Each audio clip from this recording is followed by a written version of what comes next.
Shalom, shalom, peuple de Dieu. Shalom, bisika nyonso bozolandanga. Mutu nyonso akozala na privilège na grâce à kozwa vidéo oyo na pesi mbote. Moi, c'est le docteur Simo Kabengele, sexologue des professions. Lelo, nazwi mukumba wana parce que Dieu m'a mis à cœur de commencer à partager avec vous sur un sujet, un thème qui semblerait être tabou dans notre société. Et pourtant, c'est un thème qui fait débat. Et ce thème s'intitule comme si le sexe. Moi, je suis sexologue. Et lorsque je serai en train de parler du sexe, je vais avoir un langage sexuel. Pour les uns, ça sera comme si je suis un impoli, parce que dans notre culture, celui qui parle du sexe, c'est un impoli. Mais pour les autres, je peux être comme quelqu'un qui est en train de révéler des choses, quelqu'un qui est en train de venir effacer l'ignorance qui gangrène notre société. Et c'est dans cette optique que je me tiens pour faire des petites vidéos comme ça, afin de partager avec vous. Aujourd'hui, nous refusons de parler du sexe. Mais dans notre société, nous consommons trop le sexe. Et les conséquences commencent à se faire ressentir actuellement. Que ce soit pour les célibataires, que ce soit pour les gens qui sont mariés. Nous nous marions, mais sur quelle base? C'est pour ça que même la Bible dit, allez faites de toutes les nations mes disciples, enseignez-leur à observer tout ce que je vous ai prescrit. Il y a des choses qui ne demandent pas d'innovation. On ne peut pas innover dans le sexe.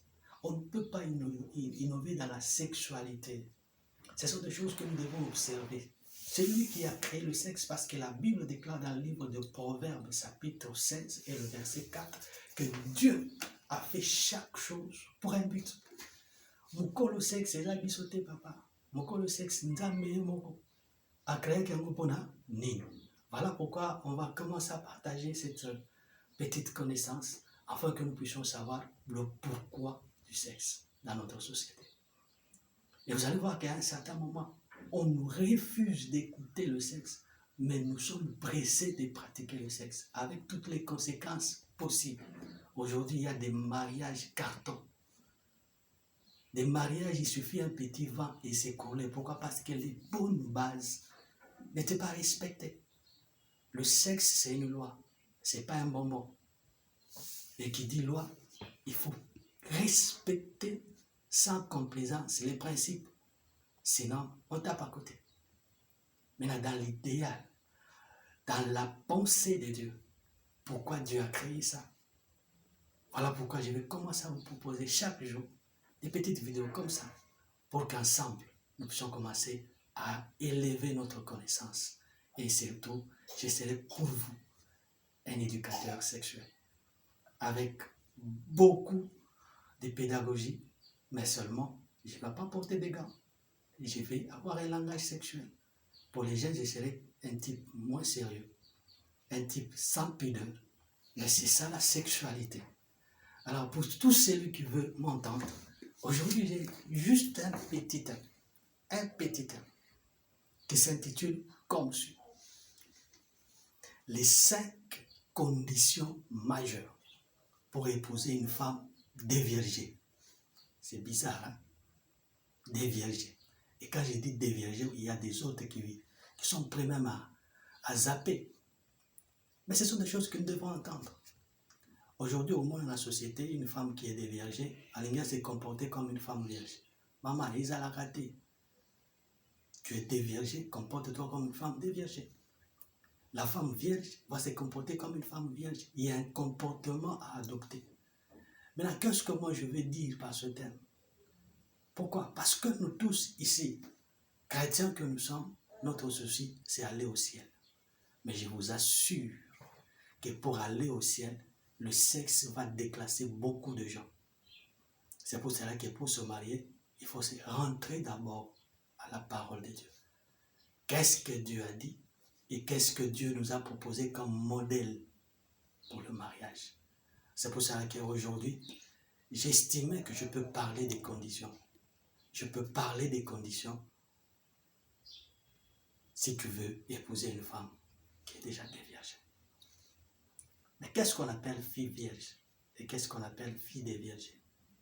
D'une façon académique, la fille vierge, c'est la fille qui garde encore son hymen sur le vagin. L'hymen, ça m'a manqué où ils ont l'écolo et un vagin à moi aussi. Et pour nous les scientifiques, l'hymen c'est le seul témoin à témoigner que fille a déviagé. Parce que c'est le tel témoin qui assiste sur le premier rapport sexuel d'une femme. Lorsque hymen et zawana, ça indique et ça clarifie que la fille ici n'a jamais connu un homme. Et une fille qui n'a jamais connu un homme n'a pas vraiment de conditions pour la prendre en mariage. Parce qu'elle n'a pas de comparaison. Parce qu'elle n'a pas d'alliance. Deux choses qui font que le mariage puisse être des mariages très légers et tel papier. L'alliance et la comparaison. C'est pour cela que pour une fille qui est déjà déviergée, ces deux choses s'installent en elle. Cette fille a des comparaisons, cette fille a des alliances. Alors pour la prendre, il y a des préalables. C'est ce que je voulais partager avec vous. Les 5 conditions majeures. Et surtout, vous savez que tout ce que nous faisons ici, la finalité, c'est aller au ciel. Dès que tu fais une erreur de choix, papa, tu peux tout faire, mais au côté de la tête. Parce qu'il y a des filles, baba, la kabango, sans pour autant régler d'abord les contentieux. Sans pour autant vérifier les conditions. 5 conditions majeures. Première condition, si je peux être rapidement, la première condition, vous devez vous rassurer. Nous sommes deux partenaires là, que votre passé, que la possession de votre CV sexuel est déjà effacée. C'est-à-dire, en d'autres termes, vous devez vous rassurer que vous êtes délivré à la possession de sexe. Parce que le rapport sexuel, non seulement ça apporte la grossesse, non seulement ça peut apporter des infections, mais le rapport sexuel apporte une possession. Ça peut être une possession positive, ça peut être une possession négative. Qui dit positive, c'est-à-dire quand il y a des anges qui vous assistent pendant que vous êtes en train de faire des rapports sexuels, si vous avez respecté les principes de Dieu. Et les démons vous assistent quand vous avez brisé, vous avez violé le principe de Dieu. Et là, vous êtes en train d'être assisté par les démons. C'est là qu'ils pénètrent la possession sexuelle.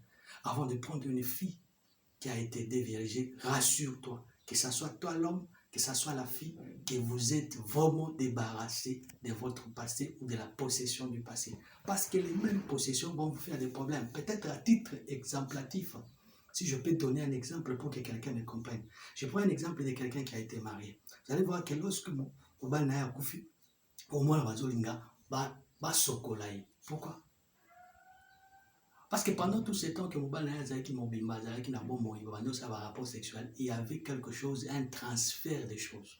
Maintenant, lorsque Mobile a koufi, il faut la veiller pour que passer wana et la naïté. C'est de la même façon. On le fait peut-être pour le marié, mais pour tout celui qui a contracté des rapports sexuels avant d'être marié, il doit se rassurer qu'il est délivré de toutes ces possessions-là. Parce que non seulement qu'il y a des éjaculations, l'éjaculation c'est un transfert des choses, il y a aussi le transfert des démons.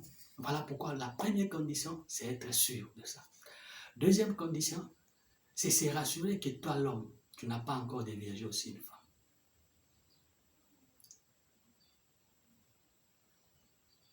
Toi l'homme qui veut épouser, rassure-toi que toi aussi tu n'as jamais déviergé. Et la troisième condition, c'est que rassure-toi aussi que la fille là que tu veux épouser, l'homme qui l'a déviergé ou l'homme qui l'a agressé pour la première fois est déjà mort. La quatrième condition, c'est que rassure-toi l'homme, que tu es capable de battre tous les records sexuels que cette fille a eu durant son CV sexuel. Et surtout, être capable de battre les fantasmes que la fille s'est déjà assignés sur le plan sexuel. Parce que moi, si on a un rapport sexuel, il y a un fantasme. Il y a un bilengimo où il y a un moutunaye ou un lingarabandaroyoka. Toi, homme qui viens le prendre en mariage, rassure-toi que vous êtes capable, il y a qu'on réponde favorablement à un fantasme. Ce n'est pas facile. Et la cinquième condition, rassure-toi que vous allez à mesure il y a combattre un record nyonso ou il y a gestion romantique. Moi, si je vivre dans mon bal, à la façon à l'ingara, façon elobeli, tout ce qui est romantique là, est tikaka bilem. Maintenant, yozo ya ozoaï, zala mesure, il y a combattre un record. Voilà en bref un peu les 5 conditions qui peuvent permettre qu'une personne puisse faire un bon mariage avec une fille des vierges. Que Dieu vous bénisse abondamment.